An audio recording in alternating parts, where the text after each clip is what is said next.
We start neonatal resuscitation as 3 things done before delivery. 1. Antenatal counseling. 2. Team briefing. 3. Equipment. Birth. Initial cord management. Term gestation, good tone, breathing or crying. Yes. Routine baby care. If no.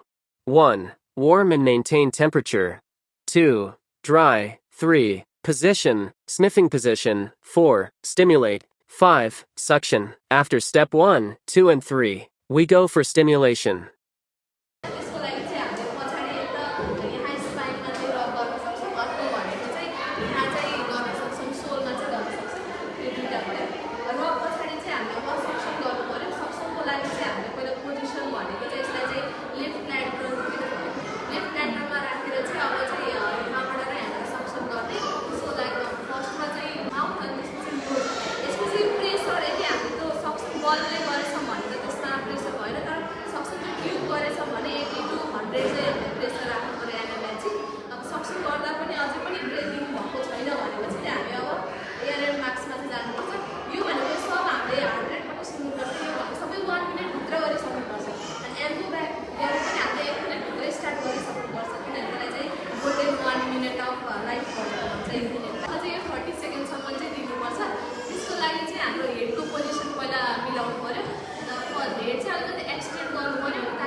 Chest चाहिँ हेर्नुपर्छ chest चाहिँ rise भएको छ छैन भनेर अब यसमा चाहिँ हल्का हल्का राइज भइरहेछ यो चाहिँ हामीले एकदमै हेर्नुपर्छ ल 30 to 40 per minute चाहिँ दिनुपर्छ अलिकति अलिअलि राइज भइरहेछ त्यो चेस्ट चाहिँ राइज गर्नुपर्छ यो भयो भने मात्र हाम्रो इफेक्टिभ पोजिटिभ प्रेसर भेन्टिलेसन हुन्छ यदि यो भइरहेको छैन भने चाहिँ हामी अब एमआर सोफातिर चाहिँ जानुपर्छ हैन यसको चाहिँ हाम्रो के रङ मेथड भइरहेछ त्यसलाई चाहिँ फेरि करेक्ट गरेर फेरि इफेक्टिभ चाहिँ गर्नुपर्छ 30 सेकेन्डको लागि चाहिँ यो गर्नुपर्छ हैन यदि 30 सेकेन्डको लागि गर्दा पनि यो भएन हार्ट रेट पनि लेस देन 60 छ 60 भन्दा चाहिँ कम छ अनि हामीले यो 30 सेकेन्डलाई पनि गरिसकेको थियो भन्दा पनि भएन भने अब हामी चाहिँ चेस्ट कम्प्रेसनतिर चाहिँ जानुपर्छ चेस्ट कम्प्रेसनको चाहिँ हाम्रो 90:30 भनेको छ 3 कम्प्रेसन 1 ब्रेथ भनेर गर्नुपर्छ त्यसको लागि चाहिँ अब दुईटा छ भने त एकजनाले कम्प्रेसन एउटाले यो दिन्छ हैन जस्तै अब मैले मेरो फ्रेन्डले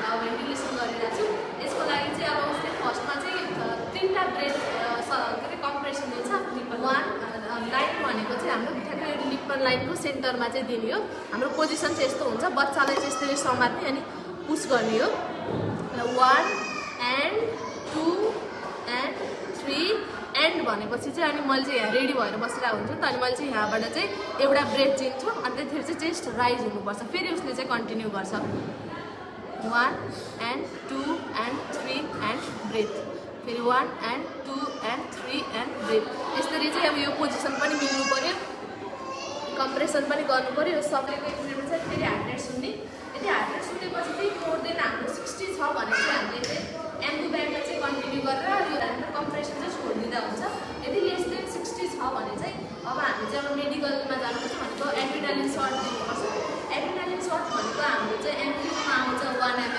1 ml त्यसको चाहिँ 1:1000 कन्सन्ट्रेसन हुन्छ तर हामीले बच्चालाई दिने भनेको 1:10,000 मा चाहिँ हामीले बच्चालाई दिन्छ त्यही भएर चाहिँ हामीले त्यसको 1 ml लिएर 9 ml चाहिँ एनएस गरेर चाहिँ हामीले 10 ml डाइल्युसन गरेर 1:10,000 मा चाहिँ बनाएर अनि हामी चाहिँ सर्ट दियो र हामीले भनेको चाहिँ के दिन सक्छौँ भन्दा सबसे भनेको अम्बिलिकल भेनबाट दिन सक्छौँ एउटा अनि अर्को भनेको चाहिँ इन्ट्राओसियस भनेको डाइरेक्टली बोनमा दिन सक्छौँ अर्को भनेको पेरिफेरलबाट पनि दिन सक्छौँ बट त्यो चाहिँ प्रिफर गरिँदैन अनि अर्को भनेको चाहिँ इटी ट्युबबाट दिन्छ र यसरी चाहिँ यो सब गरेपछि यति गर्दा पनि अझै चाइल्ड ब्रिदिङ भएको छैन भन्यो भने चाहिँ हामी चाहिँ अरू कजेसहरूमा चाहिँ हेर्नुपर्छ जस्तै अब हाइपोभोल्युमिया छ भने चाहिँ हामी एउटा सर्कुलेसनको हेरेर अब उतापट्टि के फ्लुइड रिससिटेसनतिर जानु पर्यो होइन अब त्यस्तै अब अर्को कज भनेको न्युमोथोरेक्स हुनसक्छ न्युमोथोरेक्सको लागि निडल डिकम्प्रेसन गरेर चेस्ट ट्युब इन्जेक्सन गरेर फेरि त्यो अर्को म्यानेजमेन्ट